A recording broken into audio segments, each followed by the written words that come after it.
मेरे YouTube channel पर आप सभी लोगों का स्वागत है। मैं रंजन सर जहानाबाद फ्रॉम सृजन क्लासेज।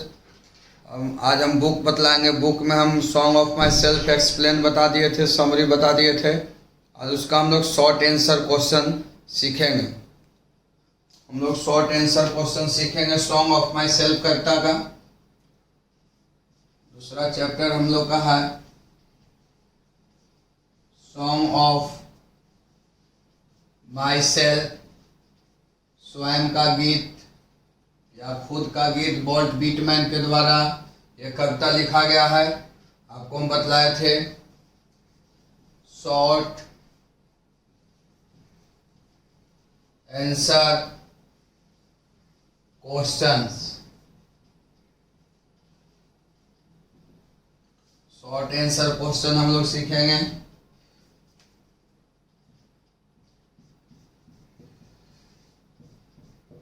पहला क्वेश्चन है कि who is the speaker. Who is the speaker. Who is the speaker in this poem. Who is the speaker in this poem. अभी हम लोग ध्यान देंगे who is the speaker in this poem. इस कविता में कवि कौन है। तो हम आपको बताए थे कि यह कविता वॉल्ट व्हिटमैन के द्वारा लिखा गया है और इस कविता में कवि है जो प्रत्येक मानव को समझाने की चेष्टा किए हैं, कोशिश किए हैं कि हम लोग को किसी भी इंसान से भेदभाव नहीं रखना चाहिए। हम लोग को हमेशा सोचना चाहिए कि इस संसार में सभी मानव एक हैं, एक जैसे हैं, एक ही अंग के बने हुए हैं। जो आपको हम समरी में पढ़ा चुके हैं। उसको आप लोग वीडियो को वो देख सकते हैं ताकि आपको हर एक बात याद आ जाए। उसको आप रिवीजन कर सकते हैं, है ना। थोड़ा सा आप लोग उसको देख लीजिएगा जो समरी हम पढ़ाए थे, क्योंकि शॉर्ट क्वेश्चन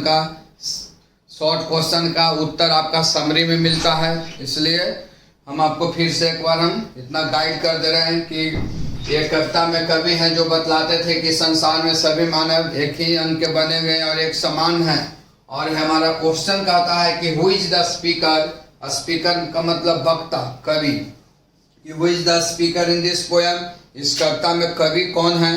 तो इस कविता में कवि कौन है, वॉल्ट व्हिटमैन है। तो हम आंसर यहाँ पर लिखेंगे Walt Whitman. Walt Whitman is the speaker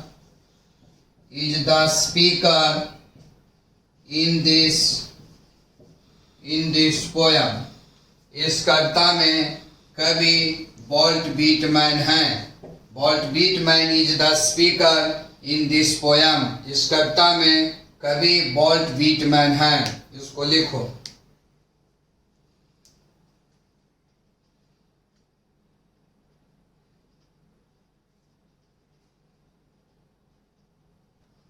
दूसरा क्वेश्चन हम लोग सीखेंगे।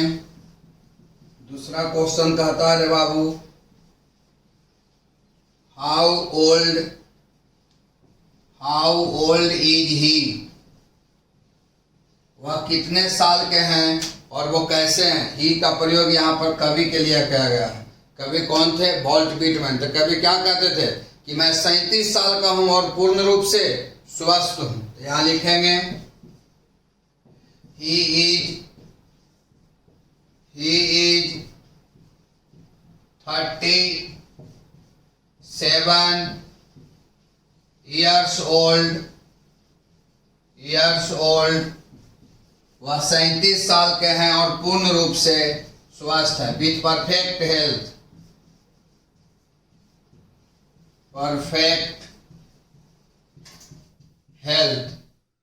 कभी कहते हैं कि हाउ ओल्ड इज ही, वह कितने साल के हैं। यानी ही का प्रयोग यहाँ पर कवि के लिए किया गया है, कवि यानी वॉल्ट व्हिटमैन के द्वारा। तो इस कविता में कवि कहते थे कि मैं 37 साल का हूं और पूर्ण रूप से स्वस्थ हूं। तीसरा क्वेश्चन हम लोग सीखेंगे। तीसरा क्वेश्चन है why does the speaker speaker, speaker means कवि, यू ट्वीस, ट्वीस यहां समझेंगे। Why does the speaker you twice, कवि हैं जो इस कविता में यानी सॉन्ग ऑफ माई सेल्फ कविता में दो बार, ट्वीस का मतलब दो बार यू शब्द है ना क्यों प्रयोग किए हैं। Why does the speaker you twice, कवि दो बार यू शब्द क्यों प्रयोग किए हैं। तो हम आपको बताया था कि कवि कहते थे, वो पोयम में देखिएगा बुक में, कि I celebrate my self and Singh my self and what I assume you shall assume. तो कवि कहते थे कि मैं अपना गीत खुद गाता हूँ, अपना आनंद खुद मनाता हूँ, और जो मैं ग्रहण करता हूँ वो तुम भी ग्रहण करो। यानी कवि का कहने का मतलब था कि संसार में सभी मानव एक ही अंग के बने हुए हैं। तो यू शब्द का प्रयोग ये मानव को समझाने के लिए, हम लोग को समझाने के लिए कहें कि संसार में सभी मानव एक अंग के बने हुए हैं। तो हम यहाँ लिखेंगे आंसर में द स्पीकर, या पोएट भी लिख सकते हैं, the poet uses you ट्वीस,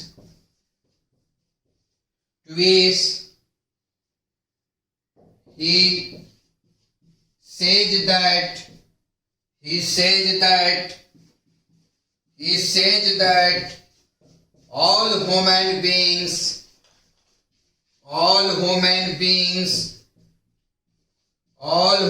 beings are made of same atom। ये संसार में सभी मानव एक ही अंग के बने हुए हैं। इसको नोट करो।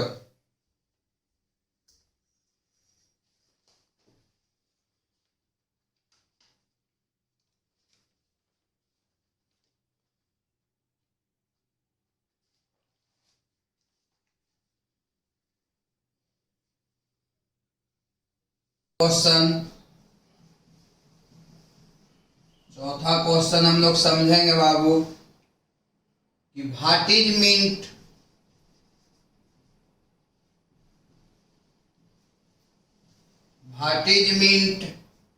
नेचर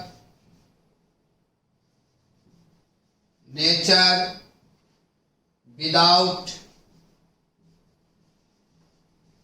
चेक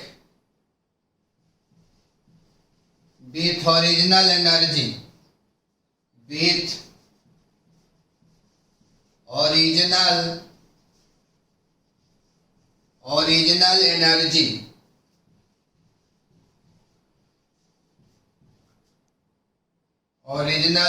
जो ये पंक्ति है, ये जो आपका शब्द है nature without check with original energy, ये आपको कविता में दिया हुआ है। अब कहता है कि व्हाट इज मीन, क्या मतलब है nature without check with original energy. जो ये सेंटेंस है आपको सॉन्ग ऑफ माई सेल्फ कविता में ये लिखा होगा, देखिएगा आप लोग। तो nature without check with original energy, भगवान के दिए गए असली ऊर्जा का मतलब क्या होता है। तो कभी क्या कहते थे कि भगवान ने हम लोग को इतनी ऊर्जा दिए हैं, इतने शक्ति दिए हैं कि हम लोग को जीवन में अच्छा काम करना चाहिए, समाज के लिए अच्छा काम करना चाहिए, मानव के लिए अच्छा काम करना चाहिए। हम आपको कविता पढ़ाए थे कि कभी कहते थे कि अगर आपके पास असीम ताकत है, ऊर्जा है, तो हम लोग को अपने ताकत ऊर्जा का प्रयोग मानव के कल्याण, मानव के भलाई के लिए करना चाहिए। तो हम यहाँ लिख सकते हैं नेचर विदाउट, फ्रेज है nature without check with original energy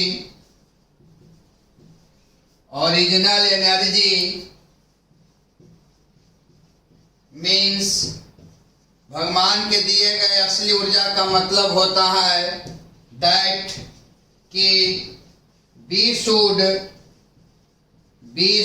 do good work, हम लोगों को अच्छा काम करना चाहिए, फॉर मैन, मानव के लिए, है ना। कभी वॉल्ट व्हिटमैन लास्ट पंक्ति में समझाए थे कि भगवान ने हम लोग को ताकत दिए हैं, शक्ति दिए हैं, तो हम लोग को अपने ताकत शक्ति का प्रयोग मानव के उत्थान के लिए, मानव के कल्याण के लिए करना चाहिए। तो nature without check with original energy एक फ्रेज है ना, जिसका मतलब हुआ भगवान के दिए गए असली ऊर्जा का मतलब क्या हुआ।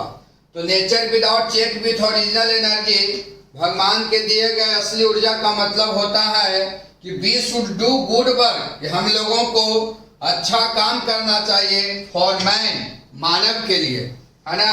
Nature without check with original energy, भगवान के दिए गए असली ऊर्जा का मतलब होता है we should do good work, हम लोगों को अच्छा काम करना चाहिए फॉर मैन, मानव के लिए। या इसका एक प्रकार से और आंसर होगा, लिखो तो बतलाते हैं अथवा करके।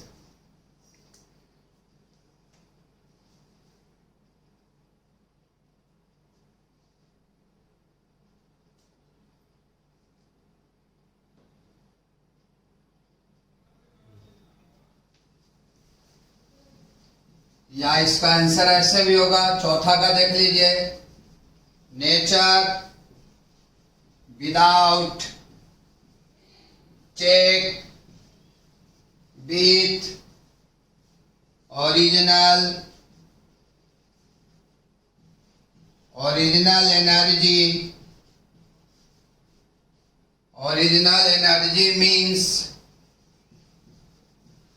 means the beauty of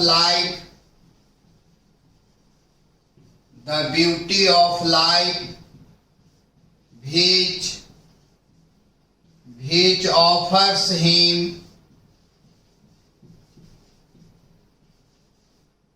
original energy।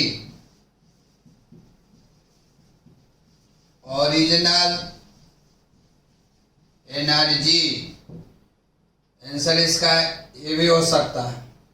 देखो यहाँ, nature without check with original energy, भगवान के दिए गए असली ऊर्जा का मतलब होता है द ब्यूटी ऑफ लाइफ, जीवन की सुंदरता, व्हिच ऑफर्स, जो सुझाव देता है, हिम, उन्हें, ओरिजिनल एनर्जी, असली ताकत का। तो जीवन का सुंदरता का मतलब क्या हुआ कि हम लोग को जीवन में अच्छा काम करना चाहिए। हमारा जीवन सुंदर तभी होगा जब हम जीवन में अच्छा काम करते हैं। इसके पहले भी हम लिखा दिए थे कि nature without check with original energy means कि we should do good work for man, हम लोग को अच्छा जीवन में, मानव के लिए अच्छा काम करना चाहिए। अब देखो यहाँ पांचवा क्वेश्चन कहता है, पांचवा क्वेश्चन समझिएगा,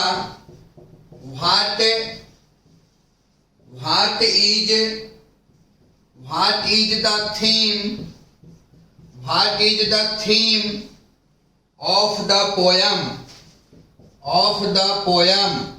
कविता का क्या प्रसंग है? कविता का क्या प्रसंग है? थीम का मतलब प्रसंग। कौन कविता? Song of myself. Theme का मतलब प्रसंग यानी आधारित। हम कोई फिल्म देखते हैं तो कोई फिल्म का नाम रहता है, तो फिल्म का नाम क्यों पड़ा, है ना, वो फिल्म का क्या थीम था, क्यों वो फिल्म का नाम जो उसका टाइटल है उस पर क्यों पड़ा, तो उस पर विभिन्न प्रकार की कहानी रहता है ना। जैसे आप लोग फिल्म देखें, कोई फिल्म सपोज कर लो, मान लो जैसे आप सुल्तान फिल्म देखें, तो उसमें सुल्तान क्यों नाम पड़ा, तो उसमें सुल्तान नाम का एक क्या था, पहलवान था, उसके इर्द गिर्द वो क्या था, कहानी था। तो उसी प्रकार से what is the theme of the poem, ये सॉन्ग ऑफ माई सेल्फ कविता है, उसका क्या प्रसंग है, ये कविता क्या टाइटल है, ये कविता क्या चीज पर आधारित है।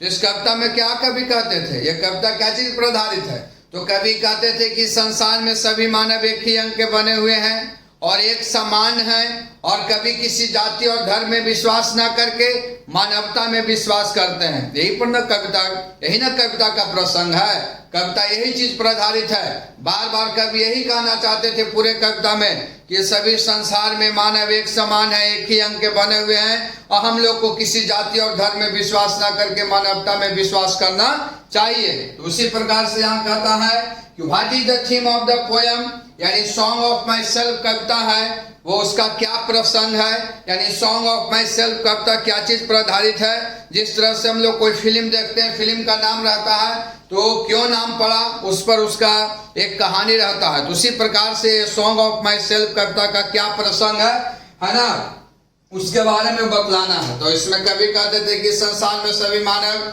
एक समान है, एक ही अंग के बने हुए हैं, और कभी किसी जाति और धर्म में विश्वास न करके मानवता में विश्वास करते हैं। यही कविता का प्रसंग है, यही कविता सॉन्ग ऑफ माई सेल्फ कविता यही सब चीजों पर आधारित है। तो हम लिखेंगे आंसर में द पोएट सेज दैट कवि कहते हैं कि ऑल ह्यूमन बीइंग्स सभी मानव आर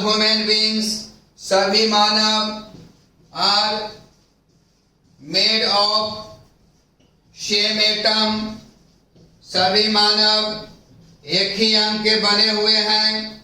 ऑल ह्यूमन बीइंग्स सभी मानव, ऑल ह्यूमन बीइंग्स सभी मानव, ऑल ह्यूमन बीइंग्स सभी मानव आर इक्वल एक समान है। इन दिस वर्ल्ड इस संसार में, सभी मानव इस संसार में एक समान है। he does not देखो इसको तो ऊपर बताते हैं, मिटाते हैं। ये और वाला लिखो, चौथा वाला।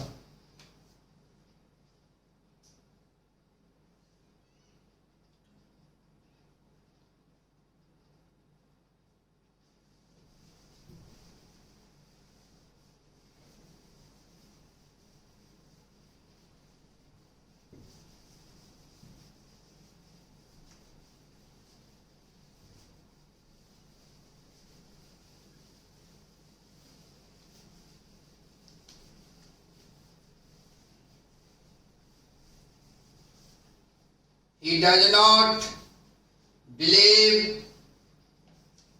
does not believe in any caste. He does not believe in any caste or creed. He only believes in humanity. He only believes in humanity. ये आपको समरी में चीज को हम जिक्र किए होंगे, पढ़ाए होंगे, बतलाए होंगे। तो कविता का यही प्रसंग है, सॉन्ग ऑफ माई सेल्फ कविता यही सब चीजों पर आधारित है। कहता है कि what is the theme of poem, कविता का क्या प्रसंग है। तो द पोएट सेज दैट कवि कहते हैं कि all human beings are made of same atom, सभी मानव एक ही अंग के बने हुए हैं। All human beings are equal in this world, इस संसार में सभी मानव एक समान है। He does not believe in any caste और क्रीड, वह किसी जाति और धर्म में विश्वास नहीं करते हैं। ही ओनली बिलीव्स इन ह्यूमैनिटी, वो सिर्फ मानवता में विश्वास करते हैं। यही कविता का प्रसंग है, यही सॉन्ग ऑफ माई सेल्फ कविता यही सब चीजों पर आधारित है। इसको नोट कीजिए।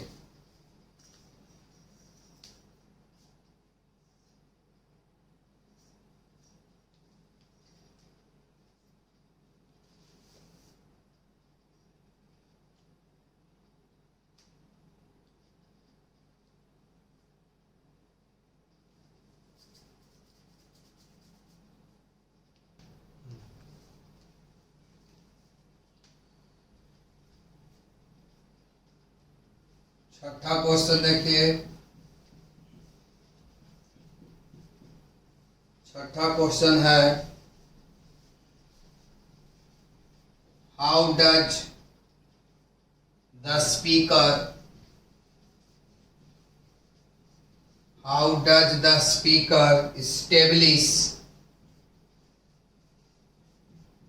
establish relation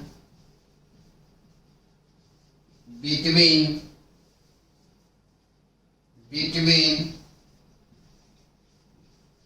me and you।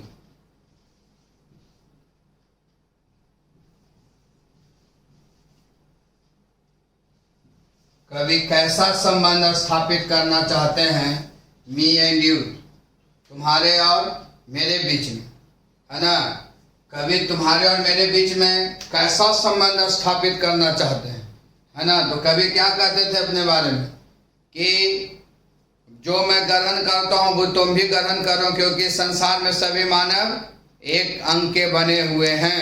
यही ना संबंध स्थापित करना चाहते थे। वो हम लोगों को बतलाना चाहते हैं कि संसार में किसी भी प्रकार का कोई भेदभाव नहीं है। वो कहते थे कि जो मैं ग्रहण करता हूँ वो तुम भी ग्रहण करो, यानी सभी लोगों को जीवन में अच्छाई को ग्रहण करना चाहिए, सही रास्ता पर चलना चाहिए, क्योंकि इस संसार में सभी मानव एक समान है, एक अंग के बने हुए हैं। तो ये कभी तुम्हारे और मेरे बीच में कभी यही संबंध स्थापित करना चाहते हैं। तो लिखेंगे the poet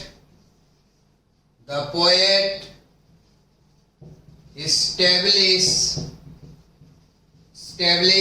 relation,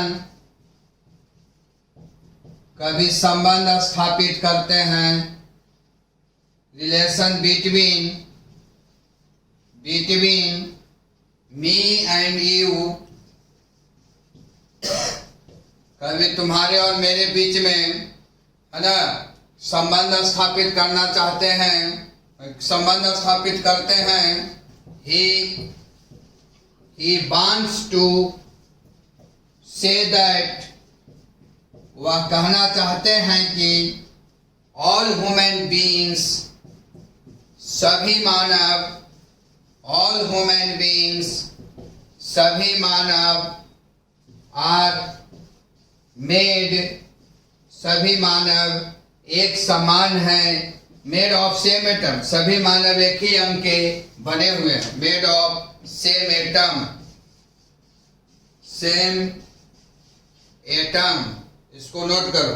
the poet establish relation between me and you, कभी संबंध स्थापित करना चाहते हैं, मी एंड यू, तुम्हारे और मेरे बीच में। He wants to say that, वह कहना चाहते हैं all human beings are made of same atom, सभी मानव एक ही अंग के बने हुए हैं, इसको नोट करो।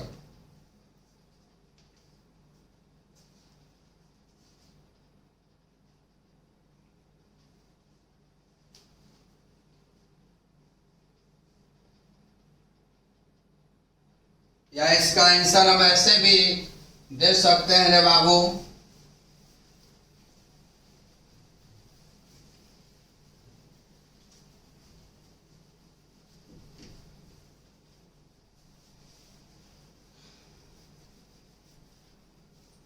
और करके हम ऐसे भी लिख सकते हैं रे बाबू, और या the poet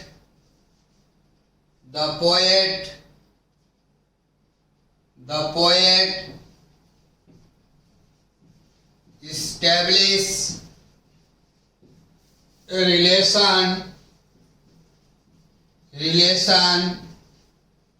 between me and you.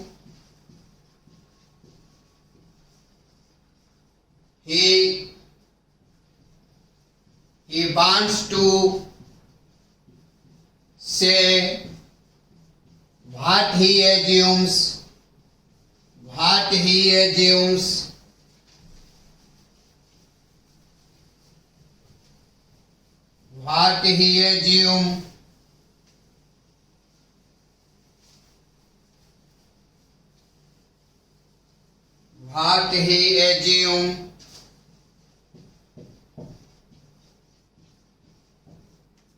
we shall assume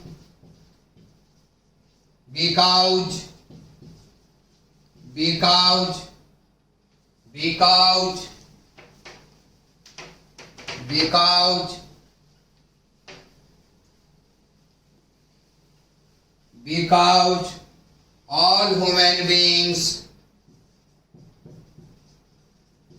all human beings are made same atom, ये भी इसका आंसर होगा। इस प्रकार से भी इसका हम आंसर दे सकते हैं, है ना। आसान आपका नीचे ही वाला है। द पोएट इस्टेब्लिश, कभी संबंध स्थापित करते हैं, रिलेशन संबंध स्थापित करते हैं। Me and you, he wants to say, वह कहना चाहते हैं। व्हाट ही एज्यूम्स, की जो वो ग्रहण करते हैं। वी शैल एज्यूम, हम लोग भी ग्रहण करेंगे। यानी वो बतलाए थे कविता में कि जो मैं ग्रहण करता हूँ वो तुम भी ग्रहण करो, क्योंकि संसार में सभी मानव एक ही अंग के बने हुए हैं। Because all human beings are made of same atom, क्योंकि संसार में सभी मानव एक ही अंग के बने हुए हैं, एक ही अंग से बने हैं। इसको नोट करो।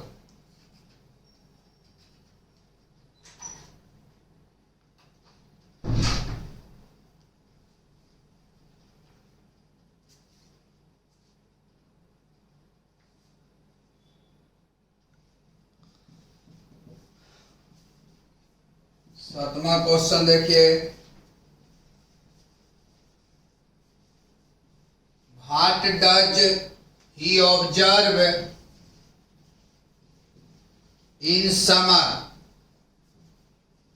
कभी गर्मी के मौसम में क्या आप शोषित करते हैं, है ना। तो कविता में हम आपको पढ़ाए थे सॉन्ग ऑफ माई सेल्फ कविता में। कभी कहते हैं कि जब गर्मी के मौसम में वो घास पर लेटते थे तो उससे घास की चुभन अवशोषित होता था, है ना। तो वो घास की चुभन को अवशोषित करते हैं। तो लिखेंगे the poet observes summer, the poet observes summer,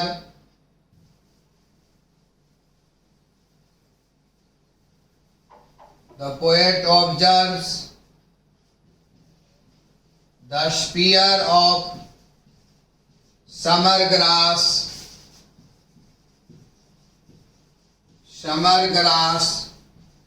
in summer,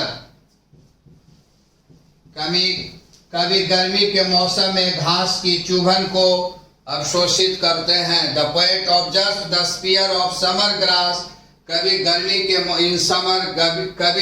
के मौसम में ग्रीष्म ऋतु के घास को अवशोषित करते हैं। 8वां क्वेश्चन कहता है कि व्हाट हैज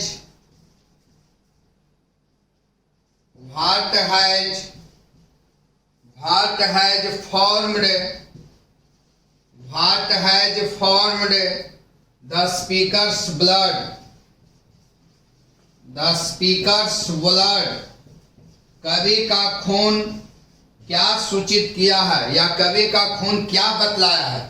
तो आप भी कविता में देखिएगा बुक में कि कवि कहते थे कि my tongue every atom of my blood from this soil this air. हम आपको कविता में पढ़ाए होंगे समरी में कि कवि कहते थे कि मेरा शरीर का एक एक रग जुबान अमेरिका के लिए समर्पित है, क्योंकि मैं अमेरिका की मिट्टी में मैं जन्म लिया, यहाँ के वातावरण में मैं खेला हूँ। यानी कवि का खून है जो संबोधित करता है मिट्टी को, वातावरण के, उनके बर्थ प्लेस को, है ना। बर्थ प्लेस मतलब जन्मभूमि को। तो हम यहाँ लिखेंगे द स्पीकर्स ब्लड, कवि का खून, हैज फॉर्म्ड सूचित किया है या बतलाया है, द सॉइल मिट्टी को, एंड द एयर वातावरण को, ऑफ हिज बर्थ प्लेस उनके जन्मभूमि को, बर्थ प्लेस। नोट करो इसको।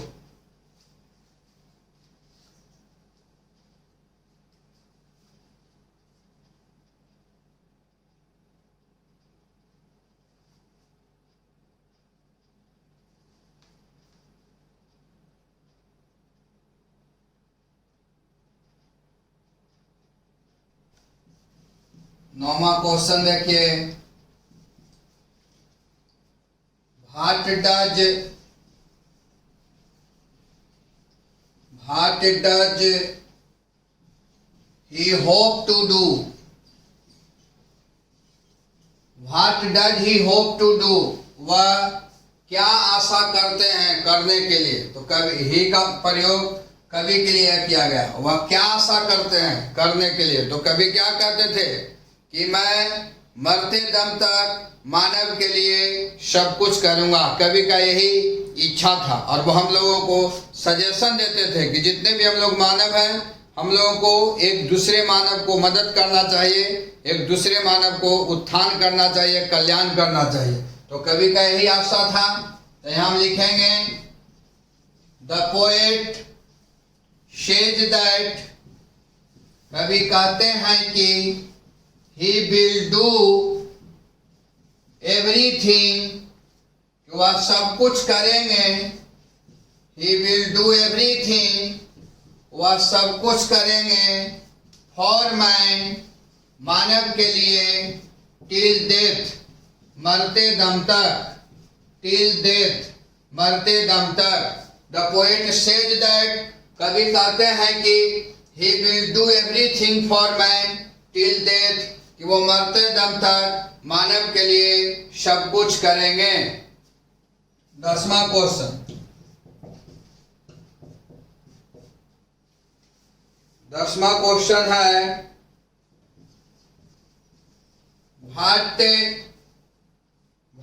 does he want to do with creeds?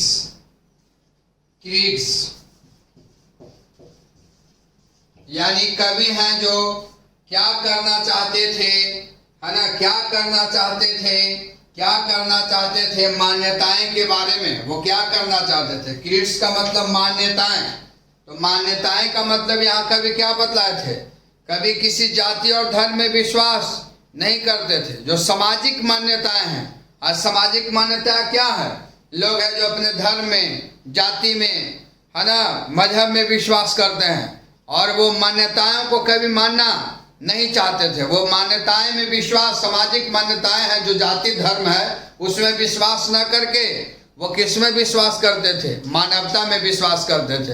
यानी कवि हैं जिस संसार से जितने भी समाज में सामाजिक मान्यताएं हैं, जाति और धर्म का जो जंजीर से लोग जकड़ा हुआ है, उसको वो हटाना चाहते थे, है ना। तो यहाँ हम लिख सकते हैं, पहले नोट करो तो बतलाएंगे।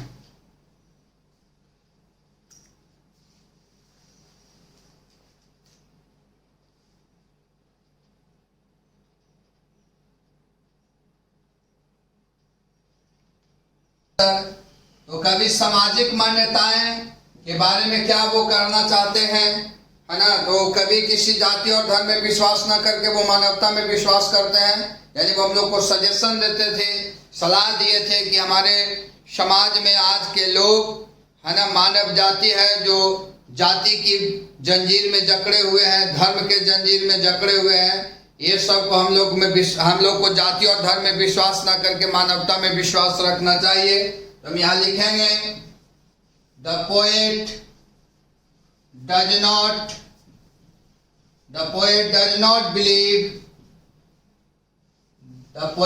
Not believe in any caste और क्रीड।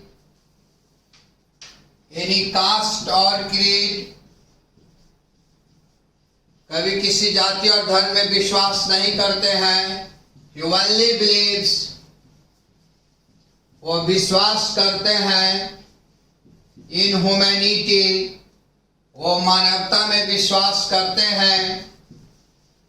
ह्यूमैनिटी, या इसका आंसर हम ऐसे भी दे सकते हैं कि कवि हैं जो इस संसार से मान्यताओं को हटाना चाहते हैं। मान्यता क्या है? यानी जाति और धर्म को वो इस संसार में से हटाना चाहते हैं। यानी कभी किसी जाति और धर्म में विश्वास न करके मानवता में विश्वास करते हैं। तो यहाँ हम ऐसे भी लिख सकते हैं, he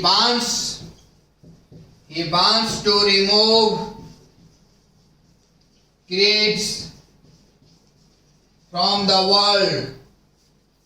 कवि है जो इस संसार से जो भी सामाजिक मान्यताएं हैं, है ना, जाति धर्म, ये सब को हटाना चाहते हैं। नोट कर लो।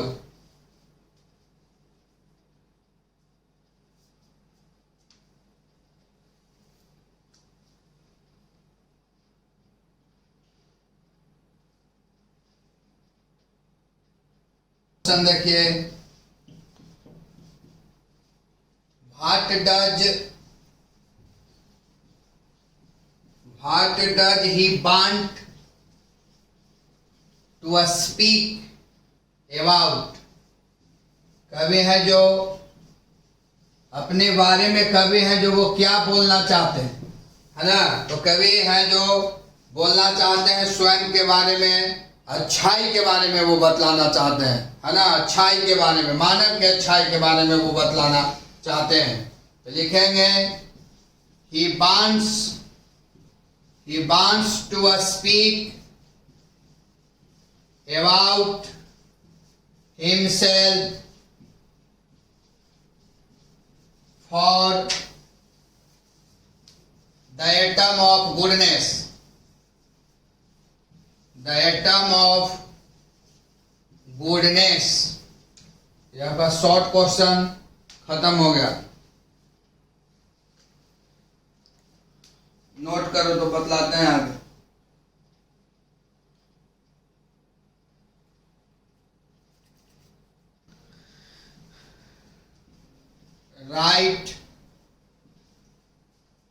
Write the antonyms. Write the antonyms of the flowing words and use them in your sentences.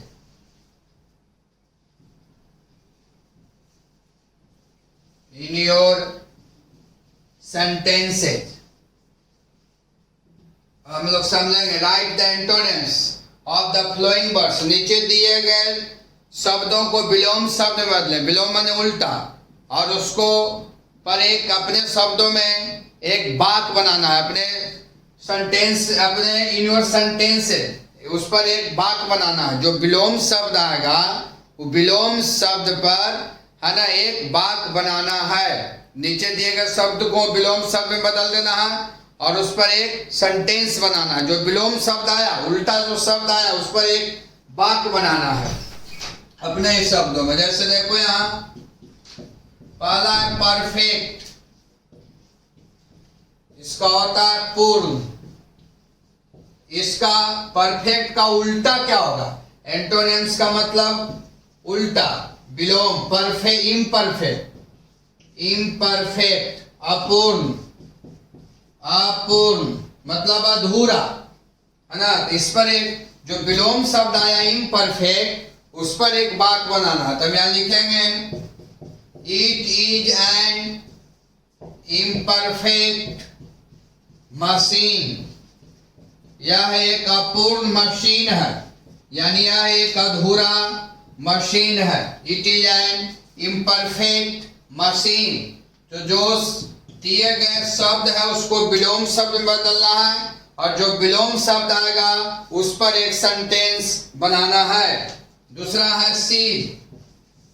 Seize मतलब होता है रुकना। आपको हम लिखाए होंगे मीनिंग में, सॉन्ग ऑफ माई सेल्फ में। तो इसका हो जाएगा स्टार्ट, शुरू होना या खुलना। तब यहाँ स्टार्ट पर एक सेंटेंस बनाएंगे। द राजधानी एक्सप्रेस विल स्टार्ट। राजधानी एक्सप्रेस खुलेगी। इसको नोट करो।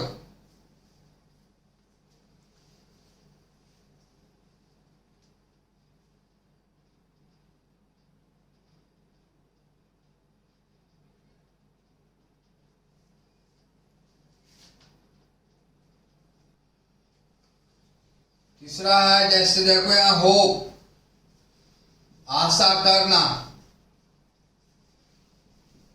आशा करना, इसका विलोम शब्द होगा डिस्पेयर, निराशा या निराश होना। तो यहाँ हम इस पर डिस्पेयर पर एक वाक्य बनाएंगे। वी शुड नॉट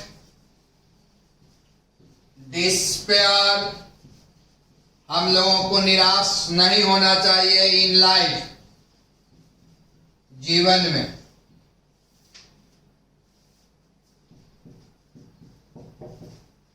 चौथा है परमिट, अनुमति देना।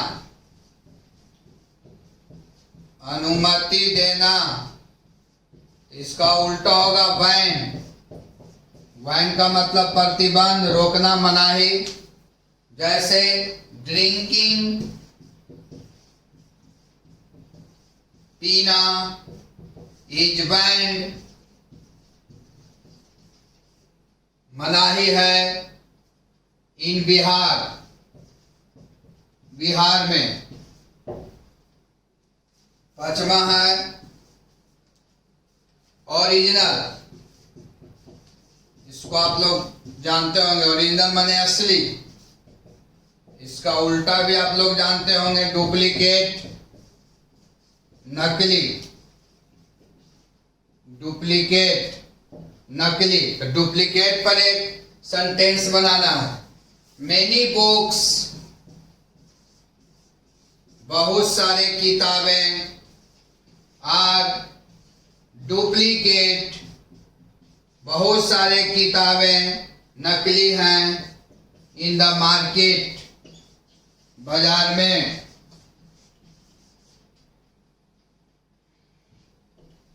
Many books are duplicate, many books are duplicate, बहुत सारे किताबें नकली हैं इन द मार्केट, बाजार में। इसको नोट करो।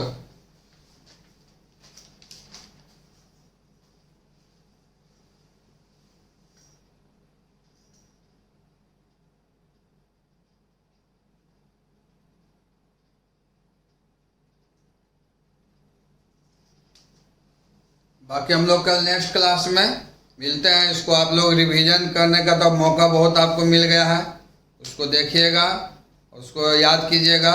आपको सॉन्ग ऑफ माई सेल्फ और sweetest love I do not go, दोनों कविता का हम शॉर्ट क्वेश्चन भी लिखा दिए हैं।